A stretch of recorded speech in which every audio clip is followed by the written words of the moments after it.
கர்த்தர் நல்லவர். ஆமேன். ஆதியாகமம் 1வது வசனம், தேவன் வானத்தையும் பூமியையும் உண்டாக்கினார். 2வது வசனம், பூமியானது ஒழுங்கின்மையும் வெறுமையுமாய் இருந்தது, ஆழத்திலே இருள் இருந்தது, ஜலத்தின் மேல் தேவனுடைய ஆவியானவர் அசைவாடினார் அப்படின்னு வேதம் சொல்லி இருக்குதுல்ல. இதை ஒரு சில இங்கிலீஷ் பைபிளில் ரெஃபர் பண்ணி பார்த்தோம்னா அந்த ஆழம்ங்கிற இடத்த ஓஷன், அதாவது பெருங்கடல் அப்படிங்கிற மாதிரி மென்ஷன் பண்ணியிருக்கு. அந்த ஜலத்தின் மேல் ஆவியானவர் அசைவாடினார். இந்த வெறுமையும் ஒழுங்கின்மையும் ஆன அந்த இடம் ஆவியானவர் அசைவாடுதலோடு இருக்கும் பொழுது அது மாற்றப்படக்கூடிய சூழ்நிலையா இருக்குது அப்படிங்கிறதான் நம்ம எடுத்துக்கொள்ளணும். ஏன்னா அதுக்கடுத்து தேவன் தாம் உண்டாக்கின எல்லாவற்றையும் நல்லது நல்லது நல்லது என்று கண்டார்னா சொல்லியிருக்குது.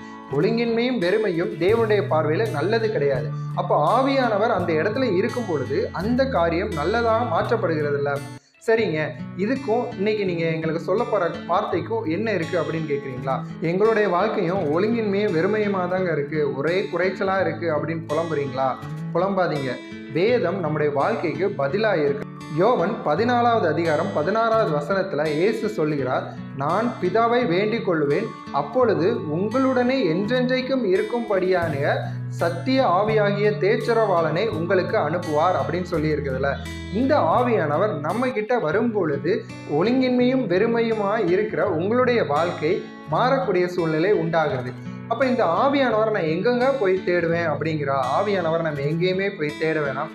என்னைக்கு நம்ம தேவனை ஏற்றுக்கொண்டு தேவனுடைய பிள்ளைகளாக மாற்றப்பட்டோமோ அன்னைக்கு அந்த ஆவியானவர் நமக்குள்ளே இருந்து நம்மை வழிநடத்தக்கூடியவராக தான் இருக்கிறார். நீங்கள் ஒன்று செய்யணும்.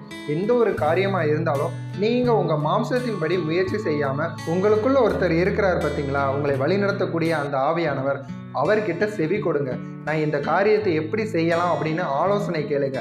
அவர் வழி நடத்தக்கூடியவராக தான் இருப்பார். உங்கள் வாழ்க்கையில் இருக்கிற இருள் எல்லாம் மாறி போகும். ஒழுங்கின்மையும் வெறுமையுமாய் இருந்த காரியம் ஒழுங்கும் நிறைவுமாய் மாற்றப்படக்கூடியதாக இருக்கும். அவர் சத்தத்திற்கு செவி கொடுத்து வாழ்க்கையை நடத்துவோம். நிறைவாய், ஜெயமாய், ஆசீர்வாதமாய், இருளின்றி பிரகாசமாய் நமது வாழ்க்கை அமையும்படியாக கர்த்தருடைய ஆவியானவர் நம்மை ஆசீர்வதித்து வழி நடத்துவாராக.